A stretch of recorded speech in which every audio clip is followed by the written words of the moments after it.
श्री हरि का मत्स्य अवतार जो छोटी सी मछली रूप में हुआ, वो बढ़ता बढ़ता बढ़ता बढ़ता गया, अंत में वो मछली समुद्र में चली गई।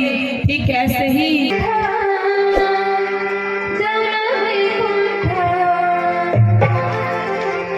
जो भक्तजन सत्संग संग भगवान संग प्रेम दर्शन नहीं वास्तव में उन्हें वैकुंठ में ही जाने છે તે કારણ જવલા વૈકુંઠ જવલા વૈકુંઠ નંદે ગૌદે ભજવતે જવલા વૈકુંઠ જવલા વૈકુંઠ જવલા વૈકુંઠ નંદે ગૌદે ભજવતે જવલા વૈકુંઠ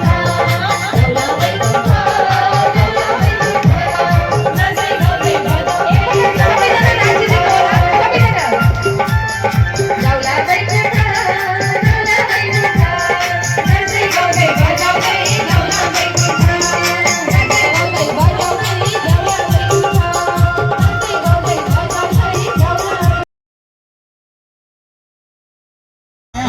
सबै जना ताली बजाएर स्वागत गरिदिनु होला सबैजनालाई यो गीतलाई है।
नेपाल माता की। बड़ा सुंदर भगवान ने हमें नेपाल, देखो छोटा सा नेपाल है पर प्राकृतिक रूप में कितना सुंदर है नेपाल। जैसे नेपाल सुंदर भगवान ने बनाया है वैसे ही भगवान हमारी प्रकृति को, हमारे आश्रम को हमें भी सुंदर बनाना चाहते हैं। तभी आपको ये कथा, प्रभु की पावन कथा उन्हीं की कृपा से मिल रही है ताकि हम भी सुंदर, हमारा मन भी सुंदर हो जाए। क्योंकि ये मन, तभी कहा ये खाली मुख अकेला भोजन नहीं करता, ये हमारी इंद्रियां भोजन करती हैं। सारी इंद्रियां, सबसे खतरनाक इंद्रियों में जानते हो किसको कहा गया? आँख। आँख को कहा गया। कहते हैं एक बार कहते हैं किसी बगीचे में एक व्यक्ति गया, बोलिए कृष्ण कन्हैया लाल की। देखिए आपको विलंब हो रहा है तो हम कथा को यही रोक देते हैं। यदि आप थोड़ा सा समय लेंगे, ज्यादा नहीं अब, क्योंकि हमें भी पता है आपने घरों में जाना है, तो आपका थोड़ा सा समय लेंगे। एक बार एक व्यक्ति बगीचे में गया और उसने आम देखा। उस व्यक्ति ने क्या देखा? आम का पेड़ देखा, मैंगो। किसने देखा? उस व्यक्ति की आंख ने। ध्यान से सुनिएगा, आंख सबसे बड़ा खतरनाक इंद्रियों में गिना जाता है। और जैसे उसने आम देखा, उसने पाँव को फोन लगाया, अरे चल, क्योंकि आंख तो वहां जा नहीं सकता, जा सकता आंख नहीं जा सकता ना। उसने पाँव को फोन किया, चल वो आम खाने। अब पाँव चल पड़ा उस पेड़ के पास। अब पाँव तो वो आम को ले नहीं सकता, पाँव ने फोन किया हाथ को, अरे उस आम को तोड़। अब हाथ ने तोड़ा, तोड़ने के बाद अब मुख ने क्या किया? खाया उस आम को। बड़ा आनंद आया, बड़ा रसीला था। और खाया, मुख ने रखा कहाँ? गया कहाँ? पेट में। इतने में आम के बगीचे का मालिक आ गया। उसने देखा, अरे ये चोर, मैं इतनी मेहनत से मैंने आम लगाई, ये चोर कौन है? गया डंडा हाथ में लेके जोर से पीठ में मारा, पीछे पीठ में मारा। अब हुआ दर्द, बेचारे पीठ की क्या गलती? आंख ने देखा, पाँव चला, हाथ ने तोड़ा, मुख ने खाया, पेट में रखा, पीठ की क्या गलती भाई? गलती थी नहीं ना, फिर भी पीठ को पड़ी, पीठ को डंडा लगा।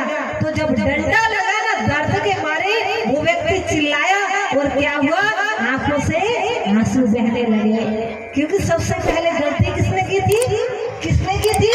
आंख ने। तो आंख को सजा मिल गई ना, पीड़ा हुई तो आंखों से आंसू बहे। इसलिए जो करेगा सो भरेगा। इसलिए कोई भी कर्म खाली मुख से नहीं, आंखों से भी बहुत कुछ हम ऐसी वस्तुएं देख लेते हैं जो देखनी नहीं चाहिए। ईश्वर के भक्त ऐसे नहीं होते हैं। ईश्वर के हृदय में भी प्रेम होता है, पवित्रता होती है। इसलिए वो पवित्रता तब ही आ सकती है। ये हमारी नेपाल भूमि, तपोवन भूमि, ध्यान भूमि, ध्यान करने वाली भूमि है। और हमारे ऋषि मुनि ध्यान करते थे, बुद्ध जी ध्यान करते थे। ध्यान ही तो है जो हमें पवित्रता की ओर ले जाएगा, हमारे हृदय में ईश्वर के लिए प्रेम कर देगा। वो प्रेम तभी हो सकता है। हम कहते हैं ईश्वर से प्रेम, पर हमारे गोस्वामी में तुलसीदास जी कहते हैं, जाने बिन न होय प्रतीति, बिन प्रतीति होय नहीं प्रीति, प्रीति बिना ने भक्ति जड़ाई। कि जब तक जान नहीं लेते ईश्वर को, जानना कहा गया, मानना नहीं। जब तक देख नहीं लेते, जान नहीं लेते, तब तक जाने बिन होय प्रतीति, तब तक विश्वास नहीं हो सकता। और बिन प्रतीति होय नहीं प्रीति, विश्वास के बिना प्रेम नहीं हो सकता ईश्वर के साथ। और प्रीति बिना नहीं भक्ति दृढ़ाई। और प्रीति जब तक प्रेम नहीं ईश्वर के साथ, हमारी भक्ति में दृढ़ता नहीं आ सकती। ये नहीं कि आज तो भगवान से बड़ा प्रेम करते हैं, कल दुख आ गया, अरे जीवन में भगवान इतना भक्ति किए फिर भी दुख आ गए, छोड़ दिया, अब तो नास्तिक बन गए। ऐसे वाली भक्ति नहीं। ऐसी भक्ति जो हमें स्वतंत्र कर दे, जो जन्म मरण के चक्कर से हमें मुक्त कर दे, जो हमें ईश्वर के धाम तक ले जाए। भक्ति स्वतंत्र सकल सुख खानी, भक्ति स्वतंत्र है, सुख की खान है।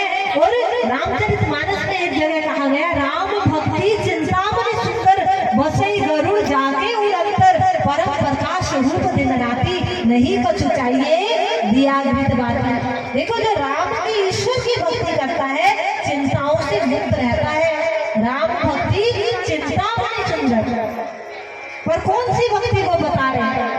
बसे गरुड़ जाके और अंतर, जो गरुड़ सहित अंतर में बैठे, हमारे अंतर में भीतर बैठे भगवान, परम प्रकाश रूप दिन राति, जो परम प्रकाश रूप में भीतर है। नहीं चाहिए, नहीं कुछ चाहिए दिया अमृत बाती। देखो बाहर की बातें के लिए दिया अमृत बाती चाहिए, पर भीतर की ज्योति प्रकाश जो जल रहा है उसके लिए दिया अमृत बाती नहीं चाहिए। इसलिए वो दिया अमृत बाती प्रकाश रूप में ईश्वर भीतर है। उस ईश्वर का जब हम ध्यान, जब उसका दर्शन करेंगे, दर्शन के बाद ध्यान करेंगे, और वो ब्रह्म अग्नि में हमारे विकार नष्ट हो जाएंगे। क्योंकि आग में कुछ भी आप गंदगी डाल दीजिए सब राख हो जाएगा, और ये मन की मैल भी भीतर की अग्नि में स्वाहा होगी। भीतर की, क्योंकि मन से पाप निकला, मन पाप करता है तो मन की ही भीतर जाकर हमें गंगा स्नान करना पड़ेगा। भीतर की अग्नि में ही हमारे विकारों का भस्मीभूत जब हो जाएंगे, जब उसके बाद ही हम विकारों से मुक्त हो जाएंगे, हमारा हृदय पवित्र हो जाएगा। इसलिए वो ब्रह्म अग्नि जलाने की जरूरत है। यदि हम पंच विकारों से मुक्ति पाना चाहते हैं, वो ब्रह्म ज्ञान, वो ब्रह्म अग्नि जिसको प्राप्त कर हम ध्यान कर सकते हैं, फिर से अपने नेपाल भूमि को सुंदर बना सकते हैं, अपने मन को सुंदर बना सकते हैं। हमारे भीतर बैठा कंस, हमारे भीतर बैठा रावण राज्य कर रहा है, तो क्या करना पड़ेगा? भगवान राम आए, बाहर के रावण का वध किया, हो गया धर्म की स्थापना। कंस, भगवान कृष्ण आए, कंस का वध किया, हो गई धर्म की स्थापना। अब इस मन का क्या करें जिसके भीतर ही बैठा कंस राज कर रहा है, भीतर ही बैठा रावण राज कर रहा है? तो जरूरत है भीतर के भगवान के प्रकटीकरण की, भीतर के भगवान का दर्शन कर। ये 10 द्वार जब खुल जाएगा, ये तीसरा नेत्र जहाँ तिलक लगाते हैं, जिसको दिव्य चक्षु, Divya third I, single I, Shiv नेत्र, तीसरा नेत्र, कुछ भी कह लीजिए, एक पूर्ण सद्गुरु की कृपा से ये खुल जाता है, एक्टिवेट हो जाता है। उसके बाद हम अपने ही भीतर बैठे उस ईश्वर का दीदार कर सकते हैं। और ध्यान करते हुए ही सबसे महात्मा बुद्ध के समय में अंगुलीमाल डाकू जब वो महात्मा बुद्ध की शरणागत हुआ, आप सभी जानते हो, वो भिक्षुक बन गया। जो अहिंसा हिंसा ही करता था, उसका नाम प्रभु ने क्या रख दिया? अहिंसक। अहिंसक भिक्षुक बना। वो ध्यान की ही प्रक्रिया की, वो ब्रह्म ज्ञान ही था बुद्ध के पास भी, जो उसने अंगुलीमाल डाकू को उन्होंने प्रदान किया। और उसके बाद जब ध्यान किया, ध्यान साधना किया, अपने भीतर के ईश्वर को देखा, तो जहाँ प्रकाश है वहाँ अंधकार तो रहता ही नहीं। जहाँ ईश्वर है वहाँ राक्षस का राज्य तो रहता ही नहीं। इसलिए अपने भीतर के राम को जान लो, अपने भीतर के कृष्ण को जान लो, उसके बाद ही हमारा ये कंस का, रावण का राज्य समाप्त हो जाएगा। फिर से हम निर्मल पवित्र हो जाएंगे। ब्रह्म ज्ञान, ब्रह्म ज्ञान, ब्रह्म अर्थात ईश्वर ज्ञान मतलब जानना। और ये एक सद्गुरु जीवन में जब आते हैं, कोई मंत्र माला नहीं देते, वो हमें वो ब्रह्म ज्ञान प्रदान करते हैं, जिसको प्राप्त करने के बाद दिव्य ज्योति जागृति संस्थान ने एक प्रयोग किया कैदियों पर, अपराधियों पर। एशिया की सबसे बड़ी जेल है दिल्ली में, तिहाड़ जेल। उस तिहाड़ जेल में देखिए, बोलिए सतगुरुदेव भगवान की, कृष्ण कन्हैया लाल की, संतों को पीठ दिखाकर नहीं जाना चाहिए। आपको कुछ ज्यादा समय नहीं लेंगे, प्रभु की पावन आरती, अब बस एक अंतिम भजन लगेगा, उसके बाद आप जा सकते हैं घरों में, पर प्रभु की आरती के बिना आप ना जाएं। तो जो एक सद्गुरु की कृपा होती है, एक शिष्य के ऊपर, उसके बाद वो ब्रह्म ज्ञान की दीक्षा प्राप्त कर उस ईश्वर को अपने ही भीतर देख लेता है। और गुरु ऐसा नहीं कि कंगा मन्ना कुर तू चेला मैं गुरु 100 रुपया धर चाहे तू जी चाहे मर, ऐसा गुरु नहीं। अखंड मंडलाकारं व्याप्तमेन चराचरं तत्पदं दर्शितम् येन तस्मै श्री गुरुवे नमः। कि जो अखंड है, जो चर चराचर में है, सर्वत्र है, जो सर्वव्यापक है, सर्व अंतर्यामी है, ऐसे प्रभु के जो दीदार हमारे घट के भीतर करवा दे, ऐसे गुरु को मेरा नमन है। इसलिए गुरु की पहचान क्या होती है? ईश्वर का दर्शन वो करवा देते हैं। और आज तभी आज वो जो भक्त, जिन भक्तों की आज कथा कहानियां सुनते हैं हम, वो भक्त आज ऐसे ही भक्त नहीं बन गए। उन्होंने भी किसी पूर्ण सद्गुरु की शरणागत हो उस ब्रह्म ज्ञान को प्राप्त किया, उस प्रभु का दीदार अपने घट के भीतर किया और ध्यान करते करते, प्रभु का दर्शन करते करते प्रभु के प्रेमी बन गए। वो आज उन भक्तों को याद करते हैं। आज उसी प्रेम की डोर से बंधे हुए आज हमारे प्रभु भगवान श्री कृष्ण विदुर जी की कुटिया में जाते हैं। और विदुर जी की कुटिया में गए और दरवाजा खटखटा रहे हैं, कोई नहीं खोल रहा, क्योंकि वो तो रो रहे हैं, प्रार्थना कर रहे हैं अपने प्रभु के आगे कि प्रभु आप आइएगा, हमारा आतिथ्य स्वीकार कीजिए। और कितनी ही देर हमारे प्रभु बाहर खड़े रहे और कितनी देर के बाद थोड़ी थोड़ी होश आई और दरवाजा जाकर जैसे ही खोला, वो देखा कि भगवान श्री कृष्ण, और भगवान श्री कृष्ण को देखते ही सुध बुध खो दी विदुरानी ने। और ये भी नहीं कह रहे कि आप अंदर आ जाओ, भगवान श्री कृष्ण कहने अरे इसको तो होश ही नहीं, खुद ही भगवान अंदर चले गए। और देखा कि ये तो बैठने के लिए भी नहीं कह रहे, खुद ही बैठ गए। और उसके बाद भूख लगी थी, कुछ नहीं, कोई होश नहीं, स्पर्श कर करके छू छू के देख रही है विदुरानी कि भगवान है या नहीं, मैं सपना तो नहीं देख रही। रो रही है, छूती जा रही है, अरे हमारे प्रभु सच में आए हैं। प्रभु कहते हैं काकी मैं इतनी दूर से आया हूँ, मुझे भूख लगी है, क्या कुछ खिलाओगे नहीं? तो विदुरानी अंदर गई, केले ले आई, केले के छिलके खोले, केला फेंक दिया, छिलका खिलाई जा रही, छिलका खिलाई जा रही है। और इतने में विदुर जी आ गए, कितने ढेर लग गया केलों का छिलके प्रभु के पेट में और केले हैं धरती में। विदुर जी ने देखा और सुलभा को हिलाते हुए कहने लगे, अरे सुलभा ये क्या कर रही हो? देखो तो सही, प्रभु को छिलकों का भोग लगा रही हो। होश नहीं आई, देखा अरे ये प्रभु मुझसे गलती हो गई, क्षमा कर दीजिए मुझे, मैंने तो आपको छिलकों का भोग लगाया। विदुर जी कहने लगे प्रभु आपको तो होश थी, माना कि विदुर सुलभा को होश नहीं थी, आपको तो होश थी, आप नहीं बोल सकते थे। अब विदुरानी जो थी वो केले खिलाने लगी। प्रभु कहने लगे काकाश्री आपने अच्छा नहीं किया, जो आनंद केले के छिलकों में था वो ये छिलकों में था, जो ये अंदर के केले में नहीं है, इसलिए बड़ी गड़बड़ कर दी। मैं तो प्रेम भाव को ग्रहण कर रहा था, वो प्रेम भाव ये केले में नहीं रहा। सच में हमारे प्रभु विदुर जी के घर में गए और साग जिसमें नून भी नहीं था, सूखी रोटी खाए, साग बिना नून वाली खाए, केले के छिलके खा लिए, 56 प्रकार के व्यंजन त्याग दुर्योधन के प्रभु कुटिया में आए, नीचे बैठे। देखो प्रभु को क्या चाहिए, भगवान श्री राम त्रेता में आए, सभी ऋषि मुनियों की कुटिया छोड़ पहुंचे शबरी माँ की कुटिया में, जो भील जात की थी, नीची जात की थी। भगवान को ना तो जात पात चाहिए, ना तो कोई पढ़ा लिखा चाहिए, तभी तो कहा पोथी पढ़ जग हुआ, पंडित भया ना कोई, धारी अक्षर प्रेम का पढ़े सो पंडित हुए। वो पंडित थे विदुर जी, जिन्होंने 2.5 अक्षर प्रेम को पढ़ लिया था।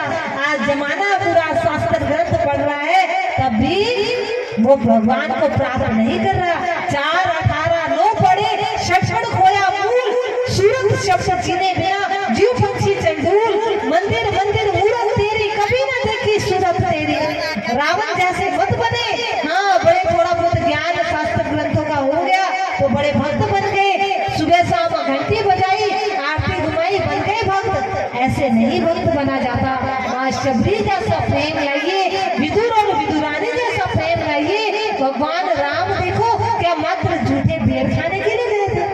नहीं, वो प्रेम भाव को ग्रहण करने गए थे। वो प्रेम भरा हुआ था शबरी माँ के उन पैरों में, इसलिए वो प्रेम की डोरी लगाई थी जो खींच रहे थे भक्त प्रभु को अपनी ओर खींच के ले लिए, अपने पास बुला लिए। वो यशोदा मैया थी जो रस्सी जब बांधने लगी ना, बांध नहीं रही थी क्योंकि क्रोध में थी। जब क्रोध शांत हो गया ना, प्रभु जितनी बड़ी रस्सी लाती वो बांधे नहीं जाते थे क्योंकि क्रोध था। जहाँ क्रोध शांत हुआ प्रभु बंध गए। गोपियों ने नचाया नाच, नच लिए। जो सृष्टि को, पूरा सृष्टि को नचाते हैं वो प्रभु गोपियों के आगे नाच रहे हैं। इसलिए कौन कहता है प्रभु खाते नहीं, कौन कहता है प्रभु सोते नहीं, कौन कहता है प्रभु नाचते नहीं। खिलाने वाले तो बनो, अपने हृदय में वो भाव प्रकट करो, वो प्रेम प्रकट करो जिसके कारण दुर्योधन के 56 प्रकार के व्यंजन त्याग दे, वो मेवे त्याग दे, वो राजमहल त्याग दे, कुटी में आकर प्रभु हमारे प्रेम को स्वीकार करे। ऐसे बन जाए भक्त। आए ऐसे कुछ भावों को हम भजन के माध्यम से श्रवण करते हैं।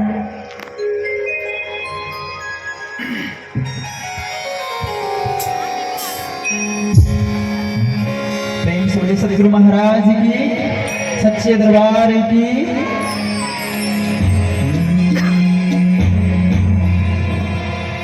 सबसे ऊंची प्रेम सगाई, सबसे ऊंची प्रेम सगाई, सबसे ऊंची प्रेम सगाई, सबसे ऊंची प्रेम सगाई, सबसे ऊंची प्रेम सगाई, सबसे ऊंची प्रेम सगाई।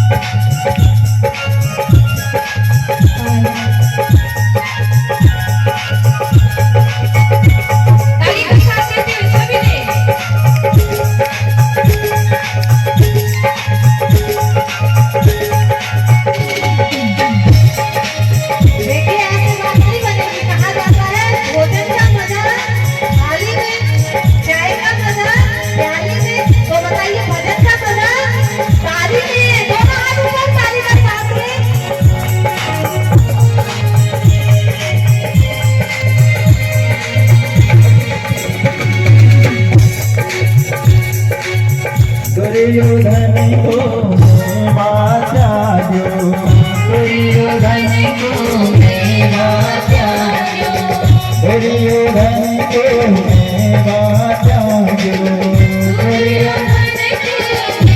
माता दो। सारे धीरे धीरे खाए, सारे धीरे धीरे खाए, सबसे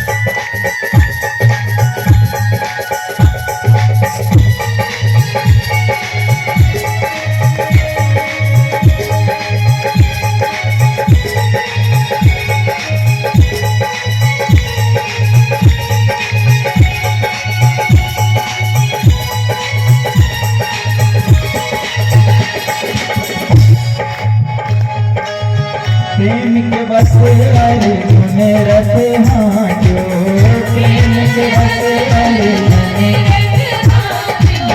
प्रेम के बस अर्जुन रथ हांक्यो, प्रेम के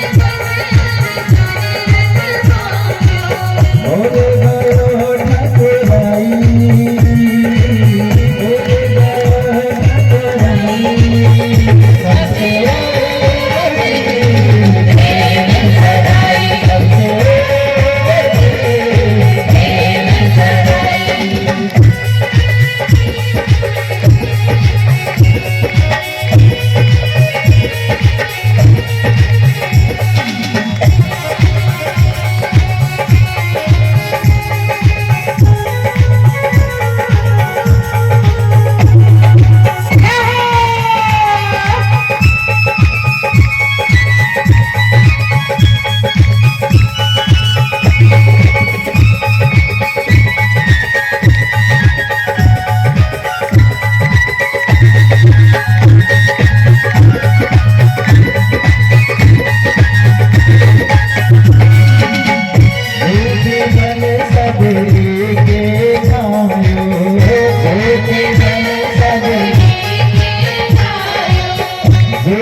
कुछ तो सुधर गए, अभी सुधरना बाकी है बहुतों को, इसलिए सुधर जाओ यदि कल्याण चाहते हैं। तो देखिए हमने आज विदुर जी की कथा से क्या सुना, क्या शिक्षा ली थी हमने कि सबसे ऊंची क्या है, प्रेम सगाई। उस ईश्वर को पाना है तो अपने हृदय में प्रेम प्रकट कर लो उसके लिए।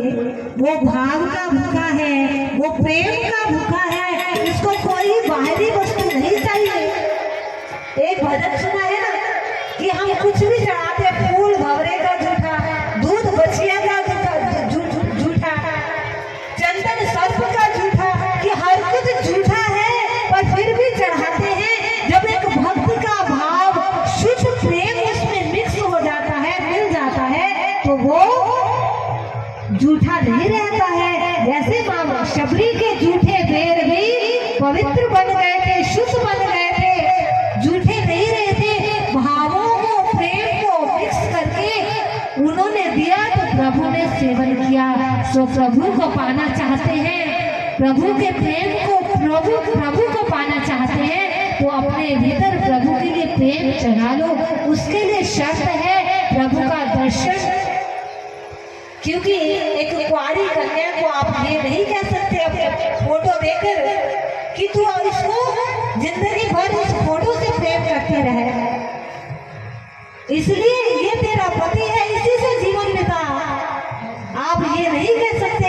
इसलिए हमारी आत्मा को भी, जैसे हम उस आत्मा, एक लड़की को जीता जागता उसका पति ही चाहिए, उसके साथ आप ब्याह करके देते हैं, ऐसे इस आत्मा भी उसी परमात्मा का वर्ण करेगी। उसको परमात्मा चाहिए, उसे ये संसार की वस्तु नहीं चाहिए, उसका प्रेम चाहिए। और उसके लिए एक पूर्ण सद्गुरु की शरणागत होकर आप उस परम पिता परमात्मा को देख सकते हैं। गॉड कैन बी सीन, ईश्वर का साक्षात्कार होता है।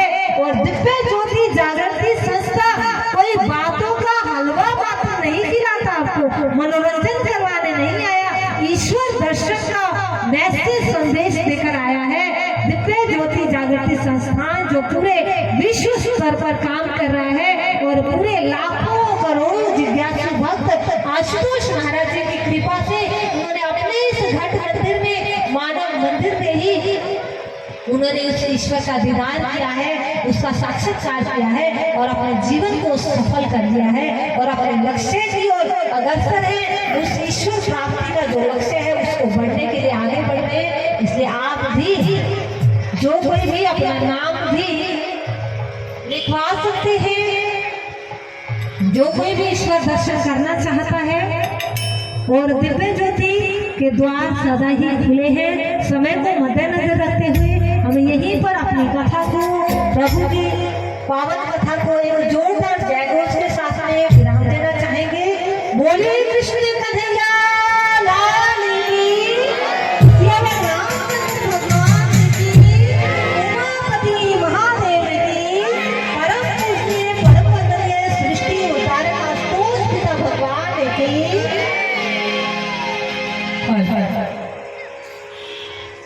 बोलिए श्री कृष्ण कन्हैया लाल की।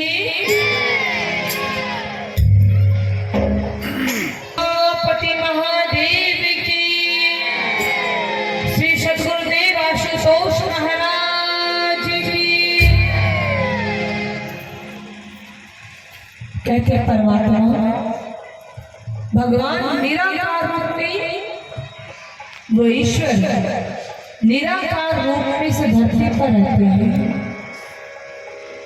लेकिन वही सत्ता जब संसार में पाप और अधर्म को देखती है, वो शक्ति, वो निराकार ईश्वर जब से धरती पर पाप अधर्म को, अत्याचार को, चाहे वो एक जीव के ऊपर हो, एक पशु के ऊपर, एक मानव के ऊपर, उसकी बनाई धरती के ऊपर हो, वही शक्ति क्या करती है, इस संसार में मानव का देह धारण करके आती है। वो निराकार सत्ता जिसे हम भगवान कहते हैं, जब धरती पर आती है मानव का देह धारण करके तब हम उसे क्या कहते हैं जानते हैं? क्या कहते हैं बताइए? उसे कहते हैं गुरु। उसे कहा जाता है गुरु। मानव देह के अंदर वो शक्ति मानव को जगाने के लिए आती है। अर्जुन को भगवान कृष्ण ने जब ज्ञान दिया था, उस युद्ध क्षेत्र में वो अपने कर्म से पीछे हट रहा था। उसे पता ही नहीं था कौन सा कर्म करना है, मैंने क्या करना है, मुझे क्या करना चाहिए, वो समझ नहीं रहा था। तब भगवान कृष्ण ने अर्जुन को वो ज्ञान दिया। पहले गीता सुनाई, फिर ज्ञान दिया।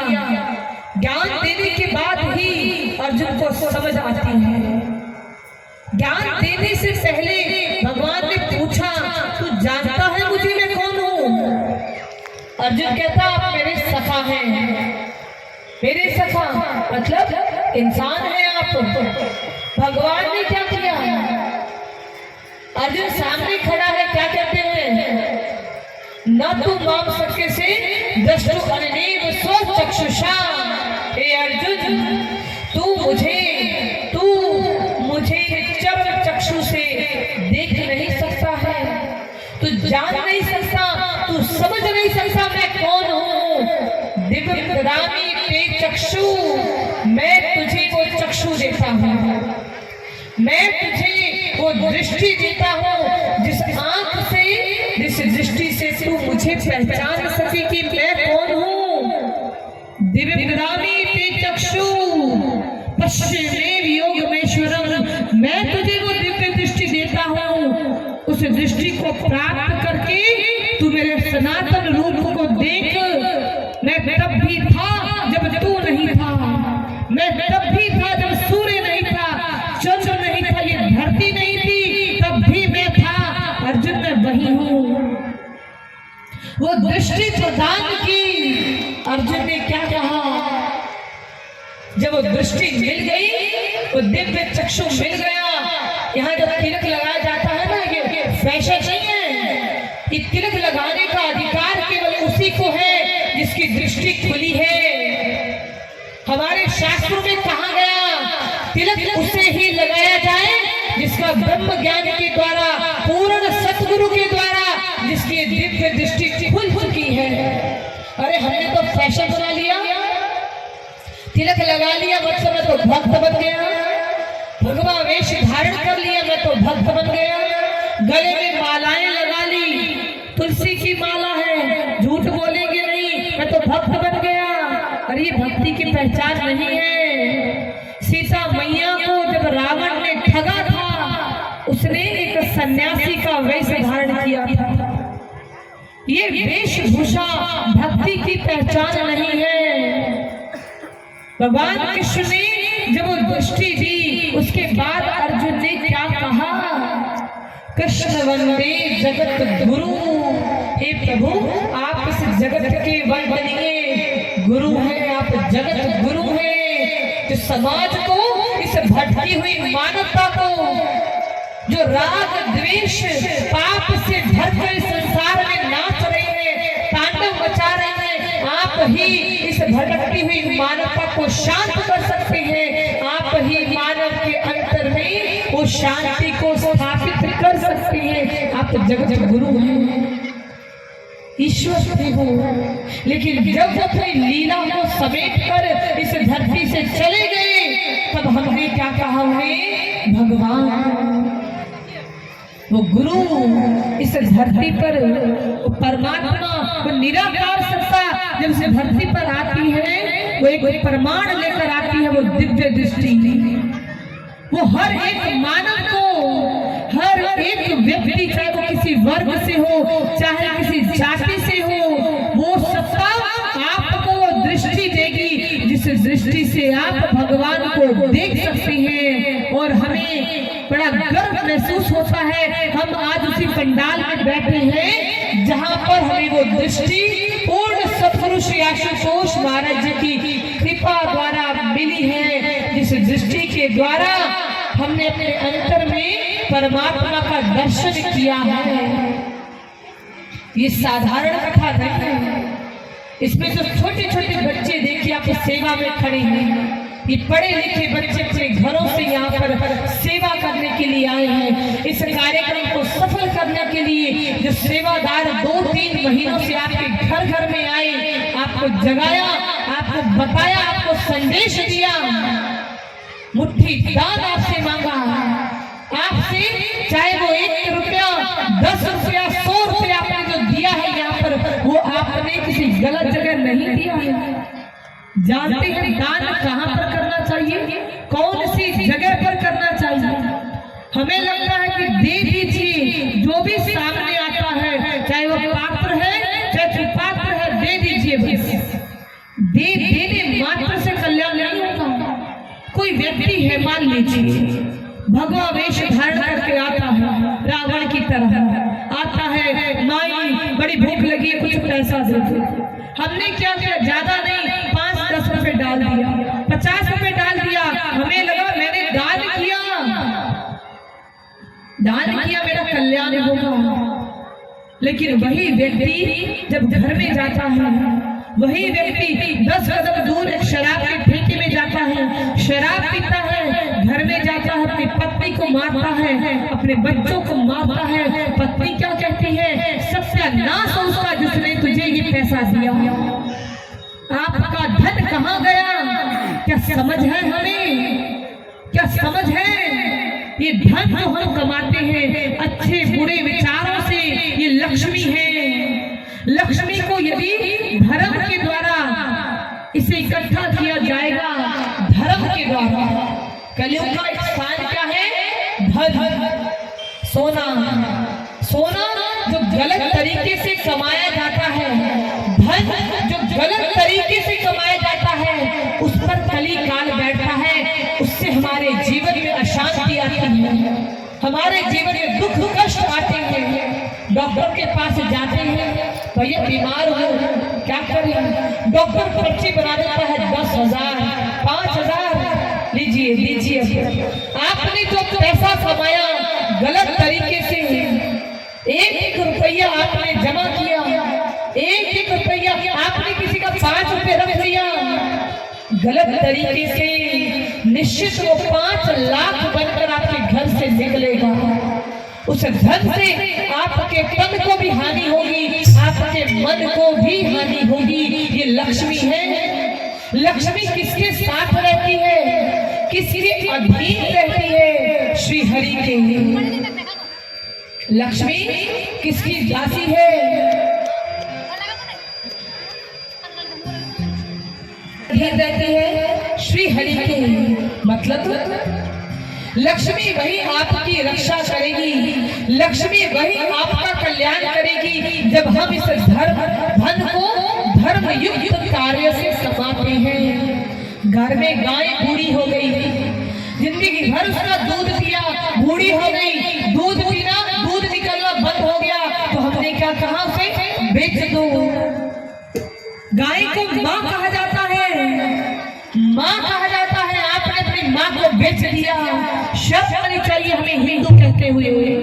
उस गाय को कसाई घर में भेज दिया जाता है, वो कितना खाएगी, कितना खाएगी। आप उसे हरी घास नहीं डाल सकते, पराल डालिए, लेकिन उसे बेचिए मत। जानते हैं एक गाय को जब बूचर खाने से मुक्त करवाया जाता है, उसे स्वर्ग की प्राप्ति होती है, शास्त्र ग्रंथ कहते हैं। और उसी गाय को जब हम कटान के लिए बेच देते हैं, जो गाय काट रहा है उतना ही पाप हमें भी लगेगा, क्योंकि वो पैसा हमने खाया है। वो धन क्या सच में आपके जीवन में शांति का कारण बनेगा। हम अपने घर में बकरियां पालते हैं, मैं नहीं खाता, लेकिन काटने के लिए भेज रही है, वो धन कौन खा रहा है, हम। तो निश्चित आपने 10,000 कमाया है, आप निश्चित रहिए वो 10,000 नहीं 10 लाख बन के आपके घर से निकलेगा। कैसा धन कमाए, अरे हम जानते नहीं हैं, जो धन हम इस संसार में कमा रहे हैं वो पाप से युक्त है। और आज इसी कारण समाज में देखिए पैसे वाले लोग भी हैं,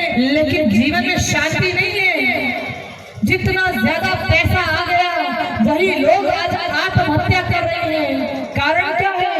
धन से शांति नहीं होती है, धर्म से शांति होती है, भक्ति से शांति होती है, जो हमें समझ नहीं आती। और ये यहाँ इस कथा के माध्यम से जब समझा रहे हैं, धर्म से, ईश्वर से, भक्ति से इससे बड़ा धन कुछ नहीं है। इस धन से ऊपर कोई धन नहीं है। ये धन आपका, जो आपने यहाँ सुना है इन कानों के द्वारा, आप पैरों से चलकर आए हैं, आप बैठे हैं, आपने अपना समय लगाया, आपने अपने घर के कामों को रोक दिया, आपने अपने जरूरी कार्यों को रोक दिया, तो निश्चित है ये धन जो आपने जमा किया है परमात्मा लाख गुना बढ़ाकर आपको देगा। जगत मजदूरी देते हैं तो क्यों राखे भगवान। एक भिखारी था, एक भिखारी तो रोज भीख मांगता था, घर घर जाकर भीख मांगता, कहीं से कुछ चावल मिल जाता, कहीं से एक मुट्ठी कुछ, कहीं से 1 रुपया मिल गया, बस ठीक है। जिंदगी कट गई, जूते घिस गए, थैला कभी जिंदगी में भरा हुआ नहीं देखा, बस थोड़ा बहुत जो मिलता है गुजारा कर लेता हूँ। भिखारी के मन में आता है कि भैया जिंदगी तो बड़ी खराब हो गई, चलो चलते हैं राजा के पास, राजा के पास जाऊंगा, कुछ मांगूंगा, निश्चित है राजा है बहुत ज्यादा देंगे, कुछ धन दे देंगे तो मेरी जिंदगी अच्छे से कट जाएगी। वो भिखारी बड़े बड़े सपने लेकर अपने घर से निकलता है कि मैं आज राज दरबार में राजा के पास मांगने के लिए जाऊंगा। लेकिन दूसरी तरफ हमारे राजा किसी विशेष चिंता में मगन है। राज के जो विद्वान हैं, ज्योतिष हैं, राजा के पास बैठे हैं, कोई विचार विमर्श चल रहा है। राजा इस साल लगता है हमारे प्रदेश में, हमारे राज्य में बहुत बड़ा संकट आने वाला है, और इस संकट से तभी बचा जा सकता है जब तुम स्वयं जाकर अपने दरबार से बाहर निकलकर सामने जो भी व्यक्ति आएगा, पहला व्यक्ति जो होगा, सुबह के समय में भोर में तुम उससे कुछ दान में लो, और वो दान जो तुम लोगे उसी के द्वारा इस प्रजा का, इस जन का, इस राज्य का कल्याण होगा। अब इधर से वो भिखारी सोचता है कि सुबह सुबह ही निकल जाऊंगा राजा के पास और राजा से कुछ मांग लूंगा। भोर होती है, सुबह होती है, इस तरह भिखारी अपना थैला लेकर, खाली झोला लेकर चल पड़ता है, बड़े बड़े सपने देखते हुए कि राजा के पास जाता तो राजा सोना देगा, हीरा देगा, अरे मेरी जिंदगी तो खुशियों से बीत जाएगी, मुझे कभी भीख मांगना नहीं पड़ेगा। लेकिन वही दूसरी तरफ राजा भी चल पड़ता है, अपने रथ पे है। जैसे ही वो दरबार से निकला, उधर से भिखारी आता है, वो खुश होता है राजा को देखकर, अरे मैं राजा के पास जा रहा था लेकिन राजा तो मेरे पास ही आ रही है। अरे वाह भगवान, आज तो तेरी लीला बड़ी अपरंपार हो गई, आज तो स्वयं राजा मेरे सामने आ गए, अब तो मैं जरूर कुछ मांगूंगा, मैं दिल खोल के मांगूंगा राजा से।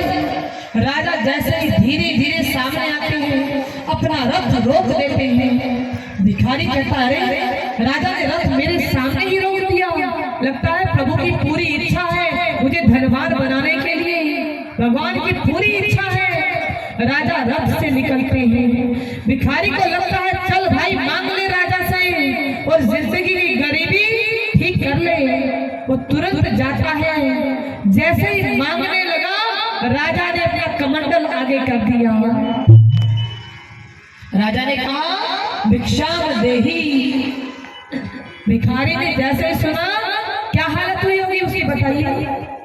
जो भिखारी मांगने के लिए आ रहा था, लेकिन उल्टा राजा ही भिखारी से मांगने लग गई, मुझे भिक्षा दो कुछ।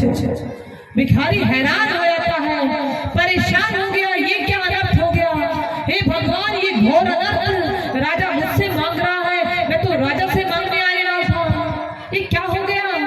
राजा कहते हैं जन कल्याण के लिए आप कुछ भिक्षा दें। राजा है लेकिन मांग रहा है, भिखारी डर जाता है, मैं क्या दूं, मैं भिखारी राजा को क्या दूं। वो दीनहीन सोचने लगता है, अरे भाई जिंदगी में इतने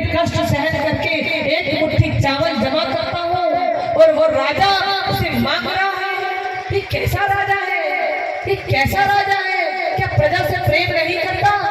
ये जानता नहीं है भिखारी के पास क्या होगा। फिर डर है कि नहीं दूंगा तो दंड ना मिले, कहीं मृत्यु दंड ना दे, तो डर जाता है। राजा फिर कहते हैं मुझे कोई भिक्षा दो, कुछ भी भिक्षा दो। उस समय भिखारी अपने थैले में हाथ मारता है, उंगली से घुमा रहा है, घुमाते घुमाते उसके नाखून में एक चावल फंस गया है, एक दाना फंस गया। उस दाने को उसने उठाकर बड़े भारी मन से राजा के कमंडल में डाल दिया। राजा ने धन्यवाद व्यक्त करके राजा वापस चले जाता है। अब भिखारी बड़े भारी मन से वापस लौटता है। ये क्या हो गया, ये क्या कर दिया भगवान, मेरी तो जिंदगी उजड़ गई। जिस घर में जाता भिखारी भिक्षा मांगता भारी मन से कि जिंदगी भर लगता है भीख ही मांगूंगा, मेरी जिंदगी ठीक होने वाली नहीं है कभी भी। लेकिन आज जिस घर से भिखारी भीख मांग रहा है, भर भर के झोलियां भर भर के उसको मिल रहा है। देखते ही देखते जो सारी जिंदगी में नहीं कमाया, वो आज कुछ ही घरों में चलने से उसकी झोली भर गई, थैला फटने को आ गया। फिर भी मन बहुत भारी है, जो मिला उसकी खुशी नहीं, लेकिन जो गया एक दाना वो रो रहा है उसके लिए, वो एक दाना मेरा राजा ले गया। बड़े भारी मन से वो घर जाता है। पत्नी देखती है झोला, अरे अरे आप इतना सारा, अरे अरे भगवान की बड़ी कृपा होगी लगता है, इतना सारा भंडारा मिल गया आपको, अरे लाइए लाइए, बड़ी खुश होती है।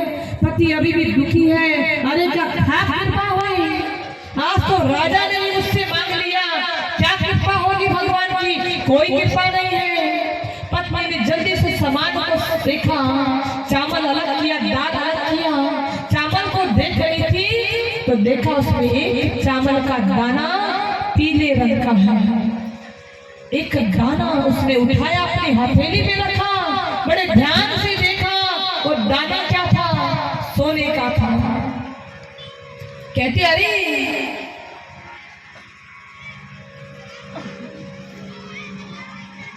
अरे पति देव, ये क्या, ये सोने का दाना किसने दिया आपको, ये सोने का एक चावल का दाना किसने दे दिया, अरे बताइए तो सही, ये एक दाना कहाँ से आ गया, इस सब चावल के बीच में एक दाना कहाँ से आया सोने का, किसने दिया।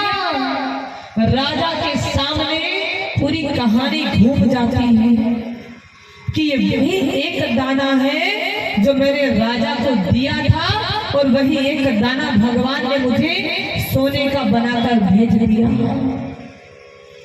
जगत मजदूरी देता है तो क्यों राखे भगवान, भगवान किसी का कुछ रखता नहीं है, वो एक नहीं 1 लाख बनाकर देता है।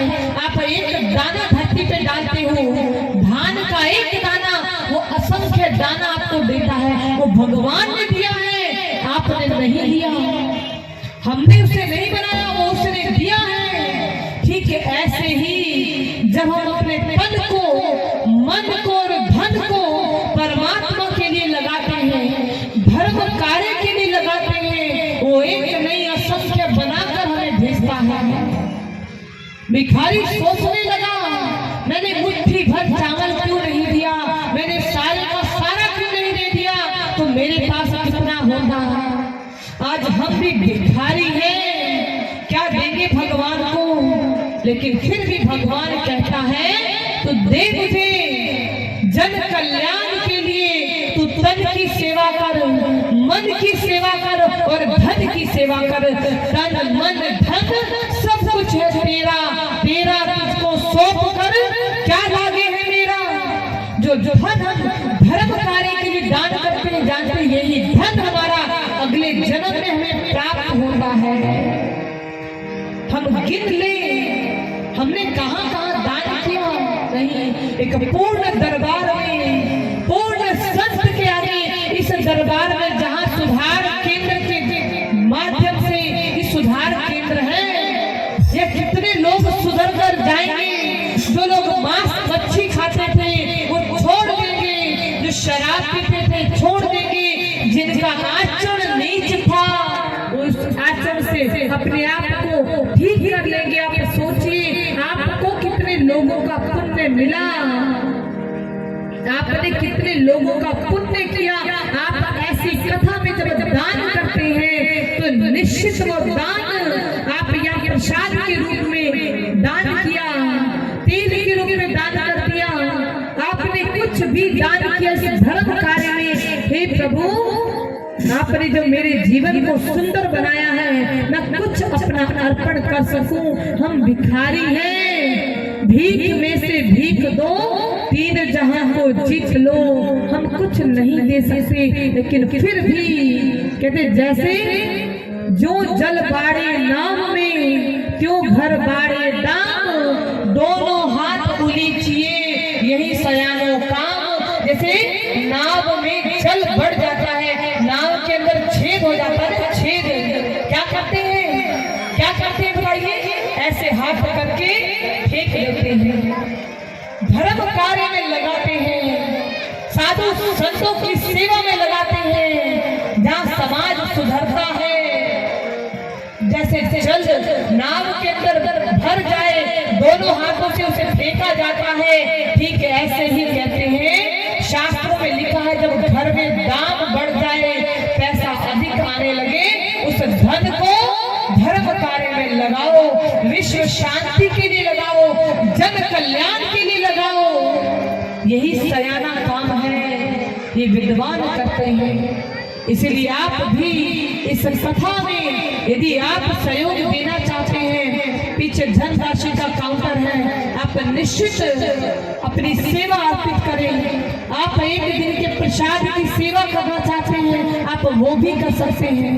पंडाल जो खड़ा है, आप जहाँ बैठे हैं इसको ऐसे ही खड़ा नहीं किया, आप इसमें कुछ अपना सहयोग कर सकते हैं।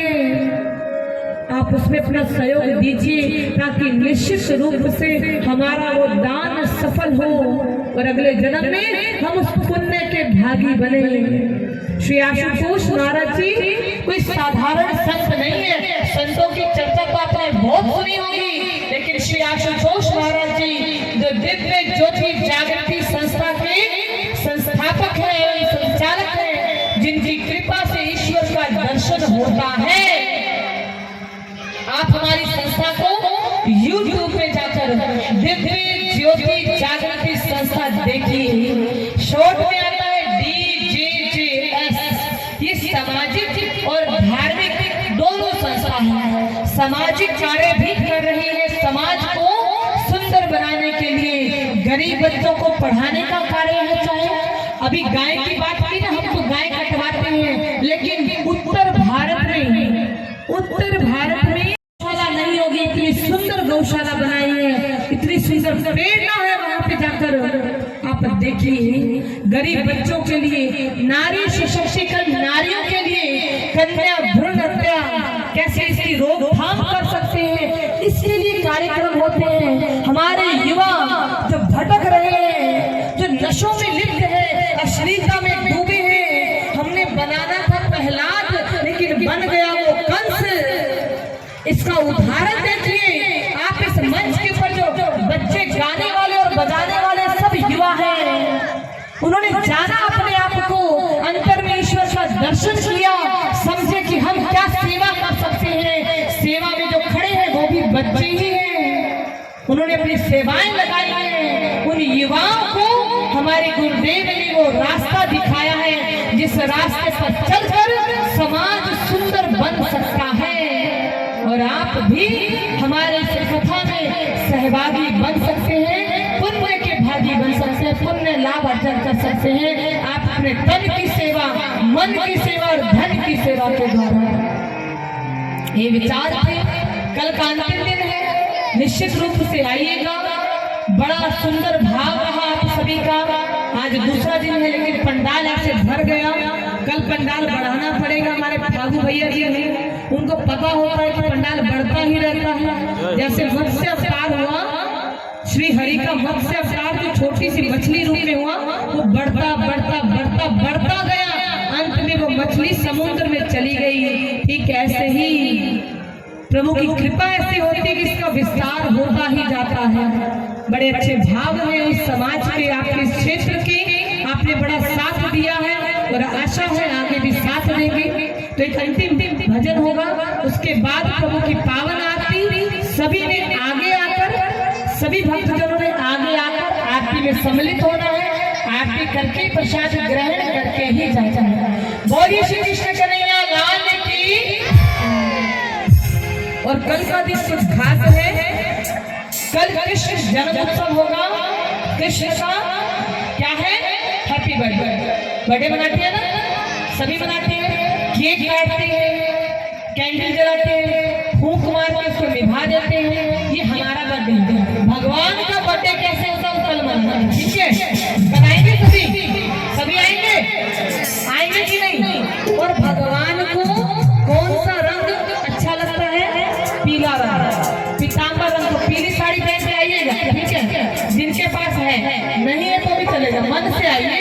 और प्रभु के लिए कुछ उपहार, आपकी जो श्रद्धा है, आप अपने प्रेम भाव से प्रभु के जन्म उत्सव में वो उपहार भी लेके आइएगा, ताकि हम प्रभु का जन्म उत्सव बड़े प्रेम और हर्ष उल्लास के साथ मना सकें।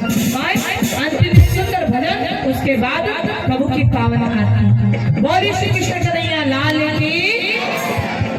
बोलिए कृष्ण बलदेव की, सच्चे दरबार की।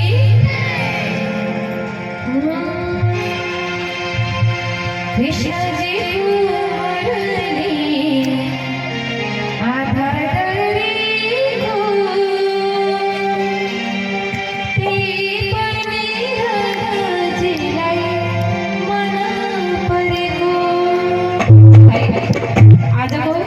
इस कार्यक्रम का अंतिम भजन ते भएर सबैजना थोड़ा उठेर नाचिदिनु होला। सबैजना उठिदिनु होला। अब आरती लागि कुनै छ उठेर नाचिदिनु होला है त। कृष्ण जयको मुरली राधा गरेको, तेरी पनि राधा जीलाई मन परेको।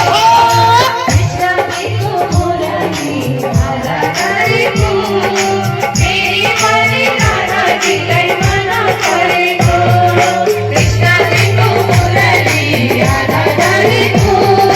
तेरी पनि राधा जीलाई मन परेको।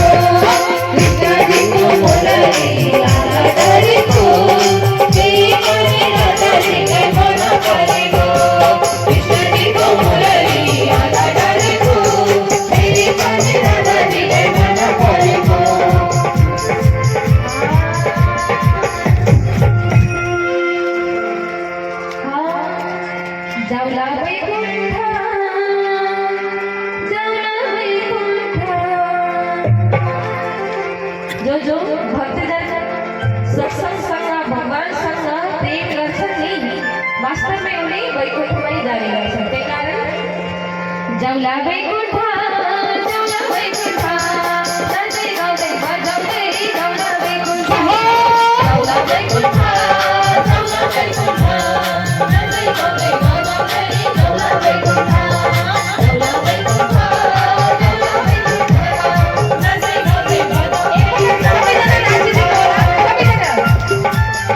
जाउला वैकुण्ठ,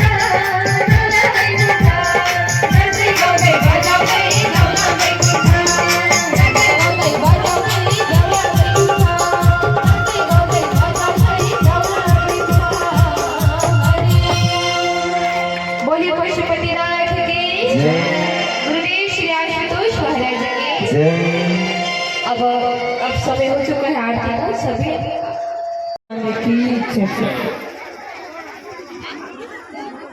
प्लीज़ सब्सक्राइब शेयर गर्नु होला। मेरो यूट्यूब चैनल में नयाँ हुनुहुन्छ भने प्लिज सब्सक्राइब शेयर गर्नु होला।